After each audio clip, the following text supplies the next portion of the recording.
So I don't know what's gonna happen. My dad, you know, so they said, oh yeah, we'll get off. I'm gonna phone the care home and see if I can get to see my dad. Oh, it's freezing. Good afternoon. I'd like to come and see my dad. Is it possible to see him like today or tomorrow or the next few days? Yeah. Okay. All right. So tomorrow, what about two? It's 2:15, it's 2:15, just after lunch. So 2:15 then. Yes. Yeah. Okay. See you tomorrow. All right. See ya. Bye. Bye. I'm on my way to see my dad now, and I'm late. I'm supposed to see him at 2:15. It's already 2:17. So I had to speak to somebody, the social services, a caseworker or something, maybe not a caseworker. I had to speak to the social services about my dad, and you know, because of the fact that we can't afford to pay. So my wife rang me up, and she said, oh, there's a lady from the, I don't know, social services or something, wants to speak to me, wants to get to know my dad a bit more or something. And yeah, get to know my dad. Yeah, I don't trust anyone. So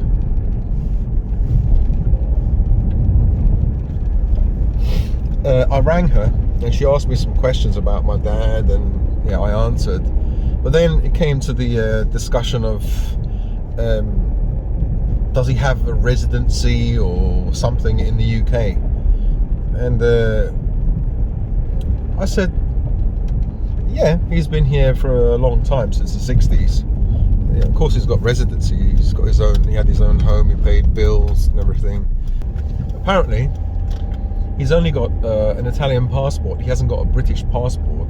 And so after Brexit, you have to fill in some, the government, you know, sent forms out or letters out where you have to fill in forms about residency or something.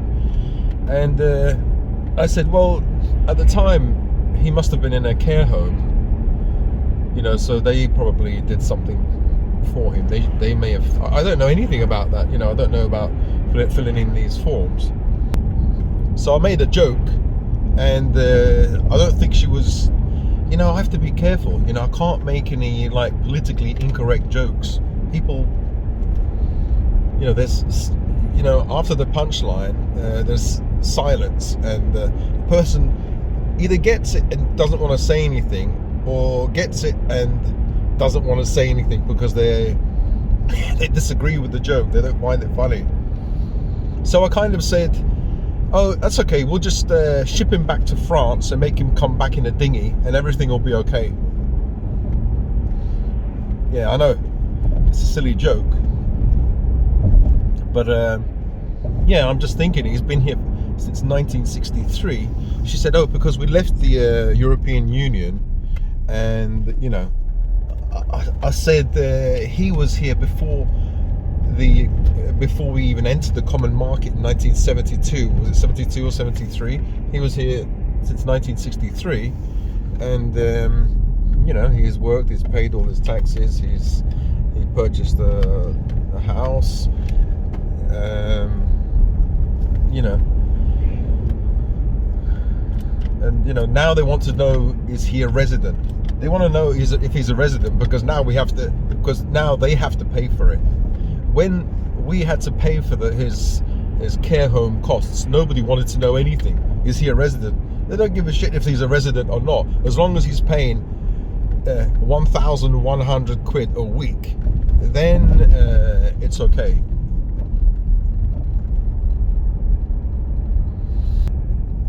You know, it might sound silly for a person wanting to bring their father back home and try and fix his legs, I don't know. Anyway, I'm here now, I'm bloody late. So I explained to them I was on my way, so it should be okay. Alright, I lift it up for you. Down. I lift it up for you. Down.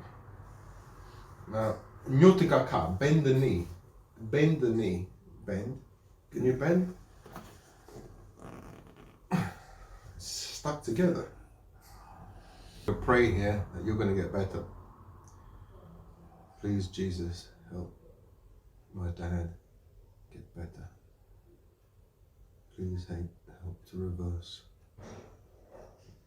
his illness, his disease, and everything. Please.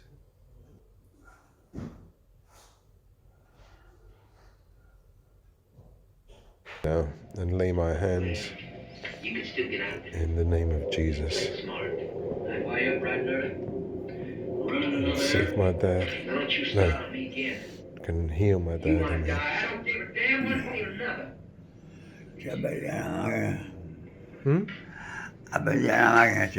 Yeah.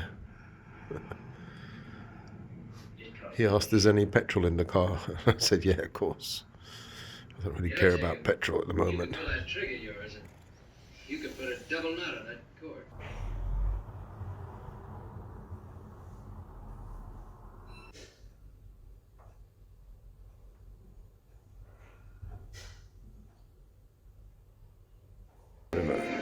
Look at that. Bloody hell.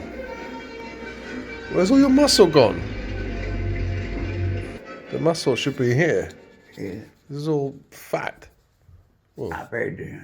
No use to us, unfortunately. Running after you. Just pack it in, will you? What have I said? Bloody Coronation Street. Nothing really. I saw the ad in the shop window. I'll show you some photos, but why don't let me just fix this chair so I can... Oh, that's it. Oh, that's better. Yeah. Oh, it's too much. Oops. Too much. Oh, God. Okay. Is that okay? Yeah. Yeah. Quelli che sono mafioso. E quello che sta.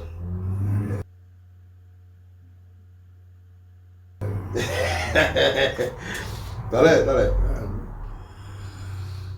Ci vuole stare pagando da un mese. O prete. Che sto vedendo prete.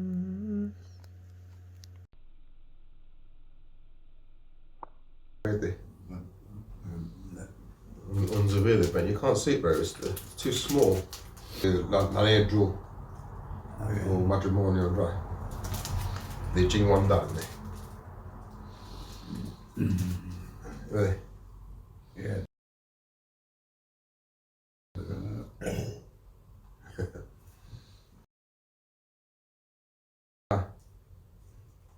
Can rise.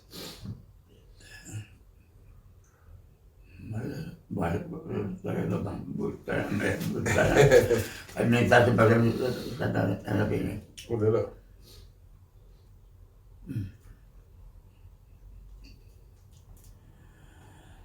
Piena.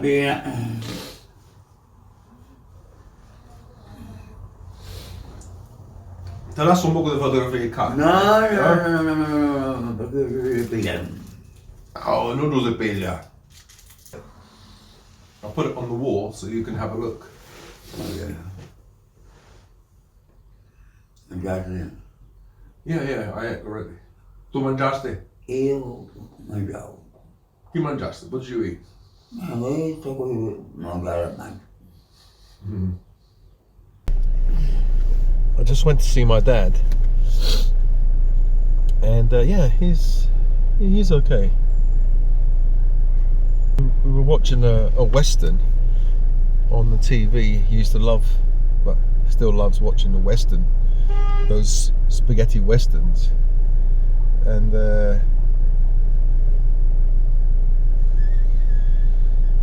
I'm stuck in traffic somewhere. I don't know where I am. In a village. I'm just driving and oblivious really to where I'm going. I just felt quite emotional day, with my dad. I usually go in there and tell him to do exercise, press his hand against my hand and his leg. Do like leg extensions or press with his leg, just to get him to use those muscles. But I can see, the back of his tricep, back of his arm, lots of like saggy skin and no muscle really. And that's what happens when you don't move your body. Something called sarcopenia happens, which is basically just muscle wasting. The muscle gets smaller and smaller and smaller, and it's sad because at the care home they don't have physiotherapists there to make the person do some exercise, or try and push them to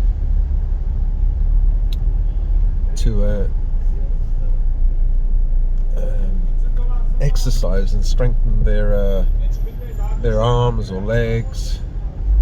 I don't even know if they do any kind of like brain exercise, like jigsaw puzzles for children, things like that. What do?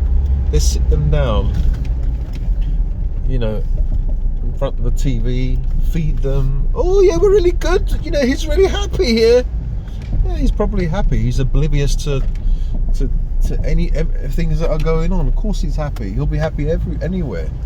You drug someone up, stop them from feeling pain, give them morphine, give them an antidepressant, and of course they'll be happy anywhere. Try moving them and they're in so much pain because they've got arthritis or something else, or other problems.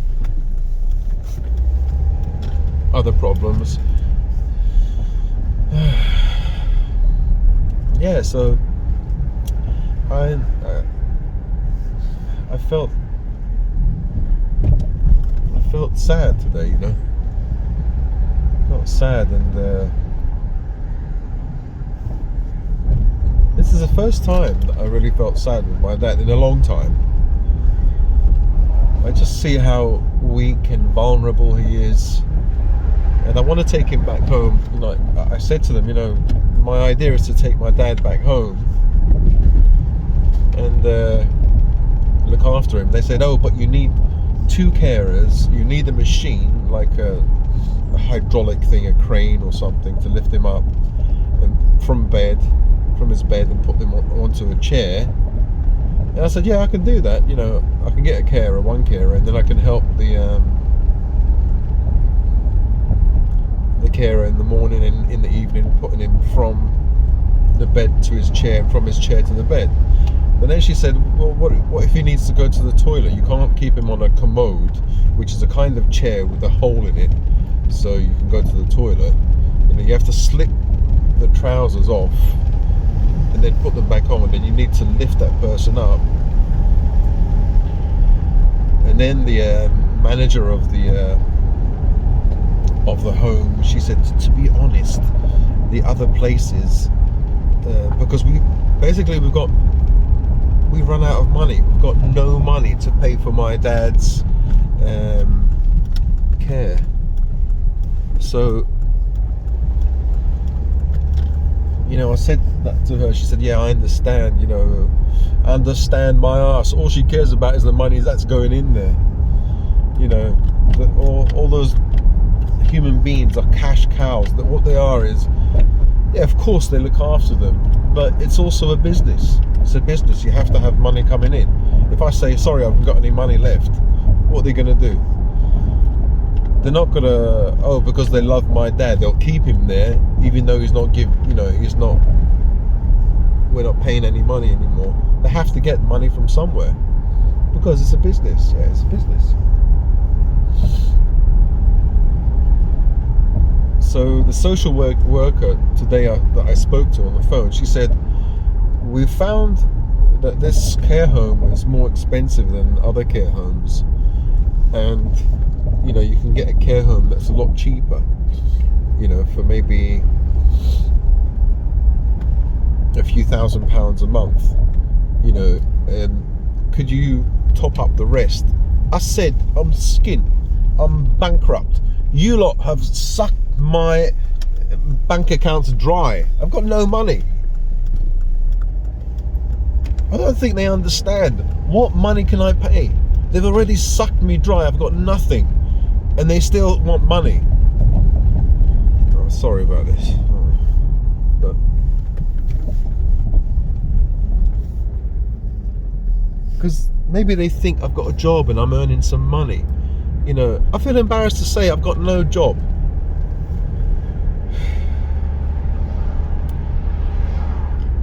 My wife gets some money from the something credit. I don't know what it's called, family credit or something. But that's for the family. That's for paying the bills at home. Just about got enough for that.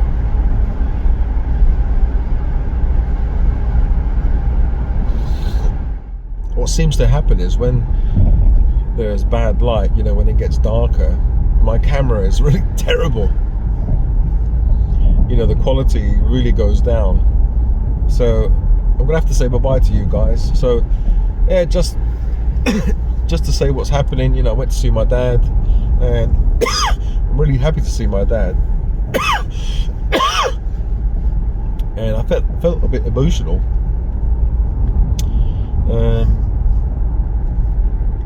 Got in contact with the, you know, the social workers or whatever they are. They got in contact with me, and they know that I'm bankrupt. I've got no money, so they said they'll put him into another care home that's cheaper. I spoke to the manager, and she said, "Oh, this has happened before, and people have put their loved ones in other places that are cheaper, but they didn't last long. Some of them died." I'm thinking she's trying to manipulate me, you know, trying to. And I told her I'm bankrupt, I've got no money. She said, "Oh yeah, I understand. I understand my ass."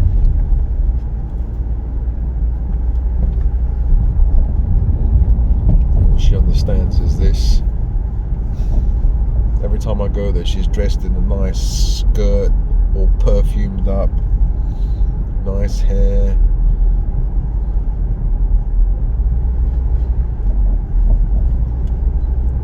I believe in karma.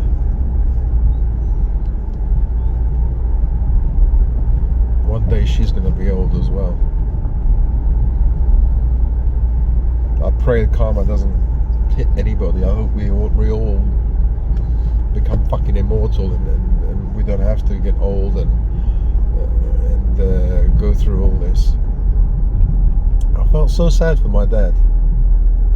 And that's the problem, you know, every time I go and see my dad, not every time, but a lot of the time, I end up driving back home crying, you know, and my heart sinks, my heart just becomes like,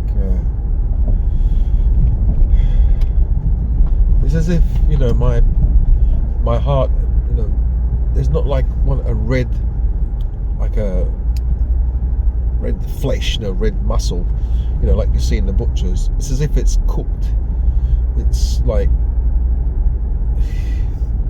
that's how my brain feels actually. Tired of all this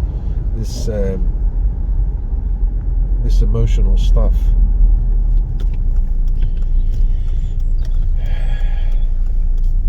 I suppose, you know, I'm just like this. I'm just gonna stop here.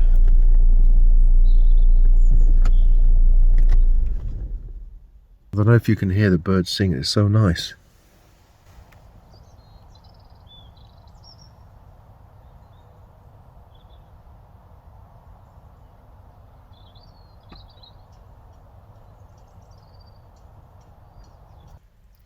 Look at it outside. Every day it's grey.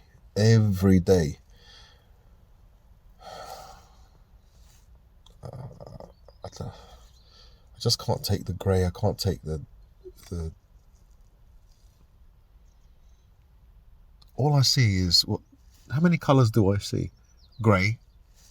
The trees are a bit brown, and then you see green. The tarmac is black. They're all those miserable colours.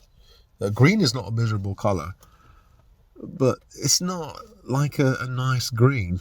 What I'm trying to say is when the sun comes, it illuminates everything, and all the colours come out and stimulates your brain, I suppose. So I suffer from SAD, which is seasonally affective disorder or adjusted disorder or whatever.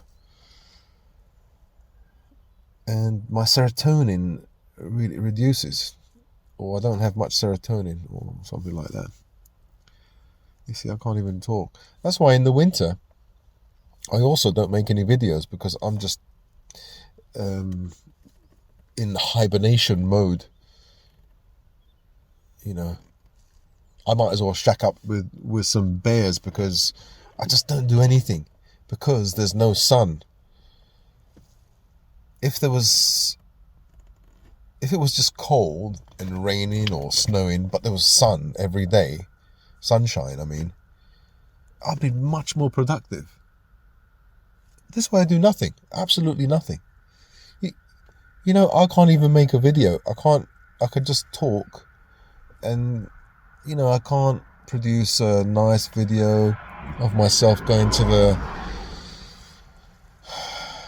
you know, like,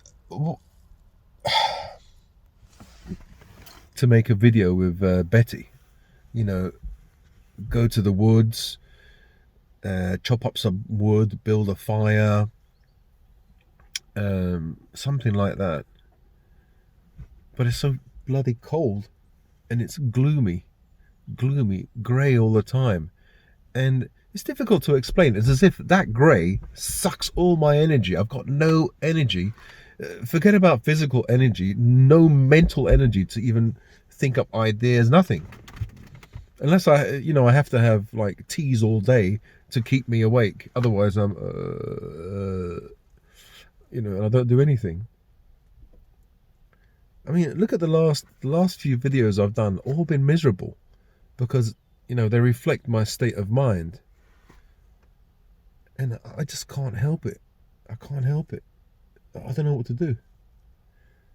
You know, for about a month, last month, I reduced my medication, and I was down to a quarter of a tablet, which is 2.5 milligrams of Seroxat, which in American is Paxil, I think you guys call it over there, if there are any Americans watching this. I was getting stroppy with myself, with the dog, you know, in the car. I was getting angry, I was getting feeling sad, very tearful, you know, and I thought, okay, if I just ride it, I'll be okay, because spring is coming, and so it'll be sunny, and then, you know, the extra sunlight will kick in a certain level of serotonin in my brain. But no, it didn't happen. Like, spring is supposed to be here, and it's gloomy. Yesterday it was raining. The day before it was grey all day. There was some sunshine in the morning, but, you know, you have to like set your clock, make an appointment to see that sun. You know, if you miss it, that's it. And it's going to be like this all afternoon. The only thing I've got to look forward to is tomorrow, if there's some sunshine. Sorry, I'm always complaining. You know, I don't know how anybody can subscribe to my channel. Maybe people who are depressed and understand what it's like to have SAD, to have depression, to have all this bollocks. Sorry guys, when I feel better, I promise I'll make those videos going out with my Betty. I feel sorry for her as well. What does she do in the car? I'll take her out to do a poo, and that's it. And drive around. See you guys later. Be happy, be healthy, and look after your finances. Hopefully I'll make a better video next time. Bye guys.